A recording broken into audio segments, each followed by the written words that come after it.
अज़ीज़ सामीन सामियात, अस्सलाम वालेकुम रहमतुल्लाहि व बरकातहू। आज हम सूरह साफ पढ़ने वाले हैं। सूरह साफ का मतलब क्या है? हाथ बांधे खड़े रहना, लब्बैक कहना, जो हुक्म रब्बी मिले उसे मन्नो अन कबूल करके उस पर अमल करने को साफ कहते हैं। साफ का मौजू क्या है? कमज़ोर मुसलमानों को इस बात पर मुतनब्बे करना कि रसूल पर ईमान लाने के बाद उनकी नुसरत के लिए जिहाद से गुरेज करोगे तो तुम्हारा हाल भी वही होगा जो यहूद का हुआ। इस मामले में सही रवैया किनका था? यहूद का नहीं बल्कि सैयदना मसीह अलैहिस्सलाम के हवारियों का था। इसलिए पैरवी करनी है तो उनकी करो। ये तो जो यहूद थे ये तो हमेशा के लिए हिदायत से महरूम कर दिए गए हैं। आप सल्लल्लाहु अलैहि वसल्लम के सामने मौजूदा मुखातिबीन थे, उनको दो रसूलों की मिसालें दी जा रही हैं। एक हज़रत मूसा अलैहिस्सलाम की कौम जो जिन्होंने नाफरमानी की, दूसरी हज़रत ईसा अलैहिस्सलाम की कौम जो फरमा बरदारी में जिन्होंने लब्बैक कहा और मुश्किल वक्त में आपके साथ खड़े रहे। अज़ीज़ सामीन सामियात, अस्सलाम वालेकुम रहमतुल्लाहि व बरकातहू। आज हम सूरह साफ की आयत नंबर 7 से शुरू कर रहे हैं। अल्लाह फरमाते हैं वमन अज़लमु मिम्मन इफ्तरा अलल्लाहिल काज़िबा, और यानी यहूदियों का यही टेढ़ अब भी कायम है। ज़रा बताओ इनको, यानी अब कौन है वक्त के रसूल मोहम्मद सल्लल्लाहु अलैहि वसल्लम, और मदीना में कौन बैठे हुए थे? मदीना के यहूदी, जो 3 मदीने की बस्तियां थीं, बनु कैनका, कुरैज़ा और नुज़ैर, ये तीनों मशहूर बस्तियां थीं। और अब्दुल्ला बिन उबई जो मुनाफिकीन का सरदार था वो भी इन्हीं में से था। तो अल्लाह फरमाते हैं पीछे इन्होंने यानी हज़रत मूसा अलैहिस्सलाम को अज़ियत पहुंचाई, हज़रत ईसा अलैहिस्सलाम को यहूदियों ने सूली पर लटका दिया, और जो यानी अब के यहूदी बैठे हुए थे वो मोहम्मद सल्लल्लाहु अलैहि वसल्लम को नहीं मान रहे थे। अल्लाह फरमाते हैं इनका टेढ़ अभी भी कायम है। इन्हें ज़रा बताओ मोहम्मद सल्लल्लाहु अलैहि वसल्लम, उस शख्स से ज़्यादा कौन ज़ालिम हो सकता है जो अल्लाह के ऊपर झूठ गढ़े? मिम्मन इफ्तरा अलल्लाहिल काज़िबा व हुवा युदा इलल इस्लाम, जबकि उसे इस्लाम की तरफ बुलाया जा रहा हो और इस्लाम की उसे दावत दी जा रही हो। यानी ये उन खराफात का हवाला है जो यहूद ने अपनी बुजुर्गी और बरतरी साबित करने के लिए बिल्कुल झूठी घाट रखी थी। उस्ताद इमाम लिखते हैं मसला ये कि हम एक बरगज़ीदा और खुदा की मंजूर नज़र उम्मत हैं। हम किसी ऐसे नबी की हिदायत के मोहताज किस तरह हो सकते हैं जो उम्मियों के अंदर पैदा हुआ हो? नबूवत और रिसालत के लिए तो हमेशा से इसराइल का घराना मखसूस रहा है, उससे बाहर कोई नबी किस तरह पैदा हो सकता है? इसी ज़मन में ये बात भी उन्होंने घाट रखी थी कि हमें तो ये हिदायत है कि हम किसी ऐसे शख्स के दावा नबूवत की तस्दीक ही ना करें जिसकी पेश की हुई कुर्बानी को खाने के लिए आसमान से कोई आग ना उतरे। आयत नंबर 8 में अल्लाह फरमाते हैं युरीदूना, ये चाहते हैं, ले युतफ़िउ नूर अल्लाह, के ये बुझा दें अल्लाह के नूर को, अल्लाह की इस रोशनी को बेअफ़वाहिम, अपनी मुँह की फूंकों से, वल्लाहु मुतिम्मु नूरिही, और अल्लाह भी तमाम करके रहेगा अपना नूर, अपनी रोशनी, वलौ कारिहल काफ़िरून, अगरचे ये बात काफिरों को कितनी ही नागवार क्यों ना लगे। यानी अल्लाह फरमाते हैं जैसे इंसान सूरज को फूंके मारे कि सूरज बुझ जाए, अल्लाह फरमाते हैं ये अल्लाह की इस रोशनी, इस नूर को, यानी अल्लाह क्या है? आसमानों और ज़मीनों का नूर है। अल्लाह फिर जिसको रोशन करना चाहता है ये नूर उसके अंदर डाल देता है। अल्लाह ने अहद अलस्त ऑलरेडी हमसे लिया हुआ है। फिर अल्लाह फरमाते हैं जब वक्त का रसूल आता है और जब वो उसको कुरान की हिदायत से रहनुमाई करता है तो वो आग भड़क उठती है, नूरुन अला नूर, नूर के ऊपर नूर आ जाता है। अल्लाह फरमाते हैं ये इस मोहम्मद सल्लल्लाहु जो अल्लाह की दी हुई रोशनी से रोशन है, ये उस नूर को बुझाना चाहते हैं। अल्लाह भी अपनी इस नूर को तमाम करके रहेगा, मुकम्मल करके रहेगा, अगरचे ये बात काफिरों को कितनी ही नागवार क्यों ना लगे। हुवल्लज़ी, आयत नंबर 9 में अल्लाह फरमाते हैं हुवल्लज़ी, वो तो वो ज़ात है, अरसला रसूलहू, जिसने भेजा अपना रसूल, कौन सा? मोहम्मद सल्लल्लाहु अलैहि वसल्लम, बिलहुदा, हिदायत के साथ, व दीनिल हक़, और सच्चे दीन के साथ। किस लिए भेजा? लियुज़हिरहू, ताकि वो ज़हर यानी गालिब कर दे इस दीन इस्लाम को, अला दीन कुल्लिही, तमाम अदियान के ऊपर, वलौ कारिहल मुशरिकून, अगरचे ये बात मुशरिकों को कितनी ही नागवार क्यों ना लगे। यानी अल्लाह के रसूल की बेसत का ख़ास मकसद ही क्या था कि इस दीन को तमाम अदियान के ऊपर मुकम्मल करके अल्लाह ताला रहेंगे। तो अल्लाह के रसूल के होते हुए ये सारा काम हो गया। इसलिए अल्लाह ने फरमाया था कुल हुवल्लाहु अहद, कहो कि वो अल्लाह एक है, यकता है, तन्हा है। अल्लाह समद, वो चट्टान की तरह तुम्हारे साथ है, यानी कि अकेला वहद ला शरीक होने के बावजूद वो किसी को ऐसे नहीं छोड़ देता। वो अपना जो मिशन होता है अल्लाह का वो पूरा होकर ही रहता है। अल्लाह के रसूल ने इस मिशन को मनो अन जिस तरह अल्लाह ने हुक्म दिया था आप सल्लल्लाहु अलैहि वसल्लम ने पूरा जजीरा नुमाया अरब में इसको गालिब करके दिखाया। तो अल्लाह फरमाते हैं ये एक सरीही पेशीन गोई थी जो हर्फ बहर्फ सही साबित हुई और दीन हक़ का गलबा पूरे जजीरा नुमा अरब पर कायम हो गया। यहूद के मुनकरीन और कुरैश के मुशरिकीन दोनों की ख्वाहिशात के यानी कि पूरी नहीं हुई और ये गलबा कायम होकर रहा और जिस रोशनी को अपने मुंह की फूंकों से बुझा देना चाहते थे वो हर लिहाज से कामिल हो गई। और ये एक सुन्नत इलाही का ज़हूर था जो रसूलों के बाब में जगह जगह बयान हुआ है कि उनकी तरफ से इतमाम हुज्जत के बाद अल्लाह ताला उन्हें गलबा अता फरमाते हैं और जो रसूलों के मुनकरीन होते हैं उन पर अपना अज़ाब नाज़िल करते हैं।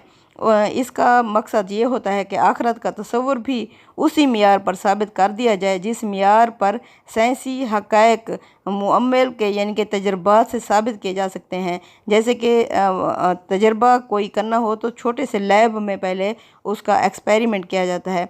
तो ऐसे ही ये दुनिया में ये एक एक्सपेरिमेंट होता है। जो अल्लाह के मानने वाले होते हैं अल्लाह उन्हें गलबा देता है, जो ना मानने वाले होते हैं वो ज़मीन में नेस्तो नाबूद हो जाते हैं। आगे अल्लाह आयत नंबर 10 में फरमा रहे हैं या अय्युहल्लज़ीना आमनू ईमान वाले लोगो हल अदुल्लुकुम अला तिजारतन क्या मैं तुझे बताऊं कि एक ऐसी तिजारत तुनजीकुम जो तुम्हें निजात दे मिन अज़ाबिन अलीम दर्दनाक अज़ाब से, यानी कि तुम्हें निजात दे दर्दनाक अज़ाब से। तुमिनूना बिल्लाहि व रसूलिही यानी यहूद ने जो रवैया इख्तियार किया है उसके बरखिलाफ़ तुम अल्लाह और उसके रसूल पर ईमान लाओगे। वतुजाहिदूना फ़ी सबीलिल्लाहि बिअमवालिकुम जिस तरह के ईमान लाने का हक़ है और अपने जान और माल से अल्लाह की राह में जिहाद करोगे। ज़ालिकुम खैरुल लकुम इन कुंतुम तअलमून ये तुम्हारे लिए बेहतर है अगर तुम समझो या जानो। यानी कि अल्लाह फरमाते हैं तुमिनूना बिल्लाहि व रसूलिही कि तुम ईमान लाओगे अल्लाह यानी पर और उसके रसूल पर।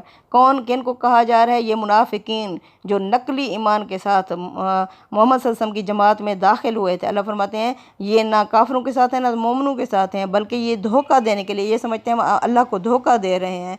अल्लाह फरमाते हैं ये झूठ मूठ का जो ईमान तुम ला कर बैठे हुए हो, जब तक तुम ईमान नहीं लोगे अल्लाह और उसके रसूल पर और जिहाद नहीं करोगे अपने माल और अपनी जानों से, अगर तुम करोगे तो इसमें तुम्हारे लिए बेहतरी है अगर तुम जानो। इसका क्या होगा, तुम्हें क्या सिला मिलेगा? वही जिहाद है जो रसूलों के साथी और उनके मुनकरीन के ख़िलाफ़ करते हैं रसूलों के साथी। उस्ताद इमाम लिखते हैं यानी बज़ाहिर तो ये सौदा तुम्हें खसारे का सौदा मालूम होगा, क्योंकि इसलिए कि तुम्हें नसियाँ की खातिर यानी आखरत की खातिर अपनी नकद यानी सामने दुनिया की कुर्बानी करनी पड़ेगी। लेकिन असल हकीकत तक तुम्हारी नज़र पहुँच जाए तो तुम ये देखोगे कि अपने चंद खज़फ़ रेज़ों यानी चंद फ़ायदों के लिए और उम्र फ़ानी के चंद लम्हात के बदले में तुमने दौलत कुनैन हासिल कर ली है अगर आखरत को पा लिया तो, जिसके लिए कभी ज़वाल नहीं है। यानी अल्लाह आयत नंबर 12 में फरमाते हैं यग़फ़िर लकुम ज़ुनूबकुम और एक गुनाहों को बख्श देगा, वयुदखिलकुम जन्नातिन तजरी मिन तहतिहल अनहारू और वो दाखिल करेगा तुम्हें ऐसी जन्नत में जिसके नीचे नहरें बह रही होंगी, व मसाकिन तय्यबातन और पकीज़ा घर होंगे, व फ़ी जन्नत अदन हमेशा रहने वाली जन्नत होगी। ज़ालिकल फ़ौज़ुल अज़ीम और जन्नत का मिल जाना ये एक बहुत बड़ी कामयाबी है। अल्लाहु अकबर। व ओखरा और दूसरी चीज़ तो हिब्बूनहा जिसे तुम पसंद करते हो, नस्र मिनल्लाहि अल्लाह की मदद, व फ़तहुन करीब और करीबी फ़तह नसीब होगी, व बश्शिरिल मुमिनीन खुशखबरी दे दो मोमिनों को। यानी यही बड़ी कामयाबी और एक दूसरी चीज़ भी अता फरमाएगा जो तुम चाहते हो। ऊपर सिर्फ अज़ाब से निजात का जिक्र था, उसकी वजह यह है कि दुनिया की सब कामयाबियाँ आर्जी हैं। बंदा मोमिन का असली मतलूब यही होना चाहिए कि वो अल्लाह के अज़ाब से महफूज रहे। ये चीज़ हासिल हो गई तो इसके मानी ये हैं कि सब कुछ उसने हासिल कर लिया, यानी अल्लाह की मदद और फ़तह जो अनकरीब हासिल हो जाएगी, यानी फ़तह मक्का जिसकी तमन्ना हिजरत के बाद हर मुसलमान के दिल में जान गुज़ीन थी कि कब हासिल होगी। अल्लाह फरमाते हैं ईमान वालों को इसकी बशारत दो ऐ पैगम्बर सल्लल्लाहु अलैहि वसल्लम। आगे अल्लाह फरमाते हैं आयत नंबर 14 में या अय्युहल्लज़ीना आमनू कूनू अंसार अल्लाहि ईमान वालो अल्लाह के मददगार बनो। यानी कि अल्लाह ताला ने दो मिसालें दी थी, हवारियों ने साथ दिया था तो अल्लाह ताला ने उन्हें फ़ौक़ियत अता कर दी, जबकि ना मानने वालों को अल्लाह ताला ने ज़लील कर दिया।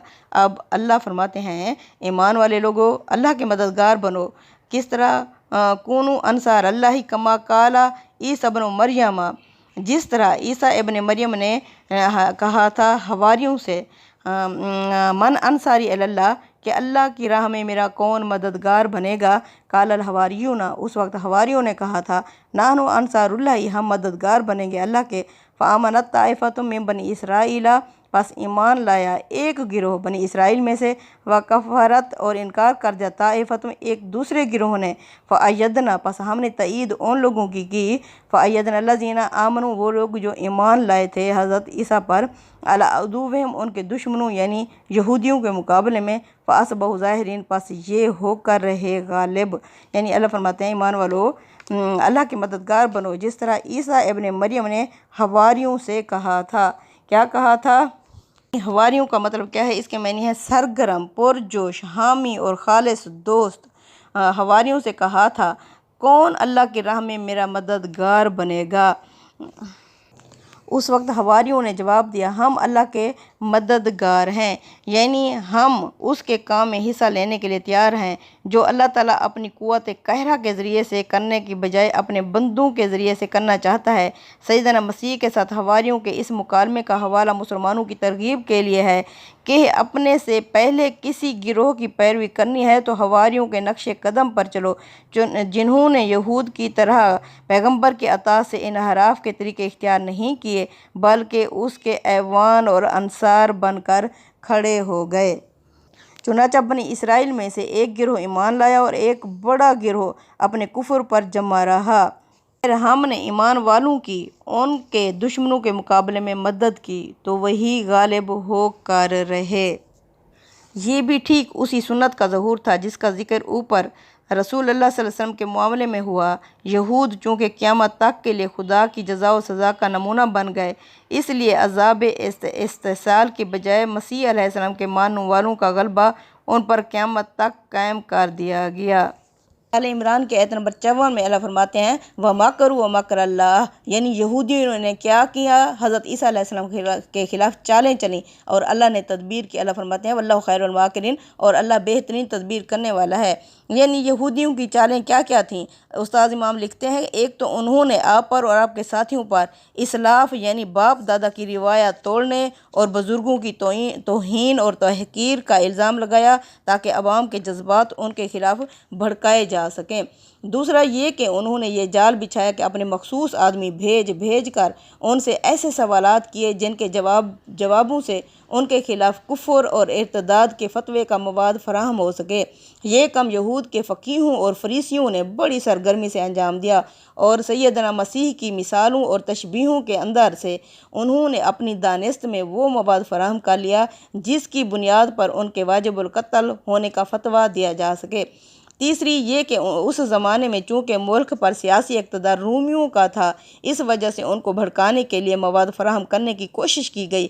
پہلے تو خراج کی ادائیگی سے متعلق حضرت مسیح علیہ السلام سے سوالات کیے گئے جن سے یہ ثابت ہو سکے کہ یہ شخص لوگوں کو قیصر کو خراج دینے سے روکتا ہے، لیکن اس قسم کے سوالوں کے جوابات سیدنا مسیح نے ایسے دندان شکن دیے کہ علماء سے یہود اپنا سا منہ لے کر رہ گئے۔ پھر انہوں نے یہ الزام بھی لگایا کہ یہ شخص اسرائیل کا بادشاہ ہونے کا مدعی ہے، دعویٰ کر رہا ہے۔ اس کے لیے حضرت مسیح کے بعض تمثیلی اقوال سے مواد حاصل کرنے اور اس کے ذریعے سے رومی حکومت کو بھڑکانے کی کوشش کی گئی۔ چوتھی چال انہوں نے جو چلی وہ یہ تھی کہ سیدنا مسیح کے یعنی کہ 12 شاگردوں میں سے ایک شاگرد یہودا کو جو کہ منافق تھا، یہود نے رشوت دے کر اس بات پر راضی کر لیا کہ وہ حضرت مسیح کی مخبری کرے اور ان کو گرفتار کرائے۔ پھر اس کا رزلٹ یہ نکلا کہ جس شخص نے کوہ زیتون کی خلوت گاہ میں مسیح علیہ السلام کی مخبری کی تھی اس کی صورت انہی یعنی حضرت عیسیٰ علیہ السلام کی اللہ نے کر دی۔ چنانچہ یہود نے اسی کو صلیب دے دی اور اس کی توہین کرتے رہے۔ آپ کو ہاتھ لگانا بھی اللہ نے ان کے لیے ممکن نہ رکھا۔ یعنی اللہ فرماتے ہیں قرآن حکیم کی اس کی سورہ آل عمران کی آیت نمبر 55 में अल्लाह फरमाते हैं, इज़ क़ाल अल्लाहु या ईसा इन्नी मुतवफ़्फ़ी का, जब अल्लाह ने फरमाया आया ईसा मैं तुझे वफ़ा दे दूँगा, व राफ़िउ का इलैया, और मैं तुझे अपनी तरफ उठा लूँगा, व मुतहिरु का मिनल्लज़ीना काफ़रू, और मैं तुझे पाक कर दूँगा उन लोगों से जो तेरा इनकार करेंगे, व जाइलुल्लज़ीना तबऊ का, और मैं कर दूँगा उन लोगों को जो तेरी पैरवी करेंगे, फ़ौक़ल्लज़ीना काफ़रू, काफ़रों के ऊपर फ़ौक़ियत दे दूँगा, इला यौमिल क़ियामा, क़यामत के दिन तक। अल्लाह ने फरमाया आया ईसा मैं तुझे वफ़ात दे दूँगा और अपनी तरफ उठा लूँगा, यानी रूह कब्ज़ करके तेरा जिस्म भी अपनी तरफ उठा लूँगा, ताकि ये ज़ालिम उसकी तौहीन ना कर सकें। मसीह अलैहिस्सलाम अल्लाह के रसूल थे, और रसूलों के बारे में अल्लाह ताला का ये कानून कुरान में बयान हुआ है कि अल्लाह उनकी हिफाजत करता है, और जब तक उनका मिशन पूरा ना हो जाए उनके दुश्मन हरगिज़ उनको कोई नुकसान पहुंचाने में कामयाब नहीं हो सकते। इसी तरह उनकी तौहीन और तज़लील भी अल्लाह ताला गवारा नहीं करते, और जो लोग इसके दर पे हों उन्हें एक ख़ास हद तक मोहलत देने के बाद रसूलों को अल्लाह ताला लाज़मन फ़तह याब कर देते हैं, और ऐसे मुनकरों से उन्हें यानी बुलंद कर देते हैं। यानी कि इसी तरह होता है, रसूलों के मुनकरों के लिए अल्लाह ताला का यही कानून है कि उनकी तरफ से इत्माम हुज्जत के बाद वो इसी दुनिया में अजाब से दो चार हो जाते हैं। फिर बनी इसराइल को अल्लाह ताला ने शहादत के जिस मनसब पर फैज़ किया है उसका तकाजा भी यही है कि उनके गुनाहों की सज़ा उन्हें दुनिया में ही दे दी जाए। चुनांचे क़यामत तक के लिए वो जिस तरह नसारा के महकूम बनाए गए हैं और उन पर जो दिल हिला देने वाली आफतें वक्तन फ़वक्तन आती रही हैं, वो सब इसी कानून के मुताबिक ही होता रहा है।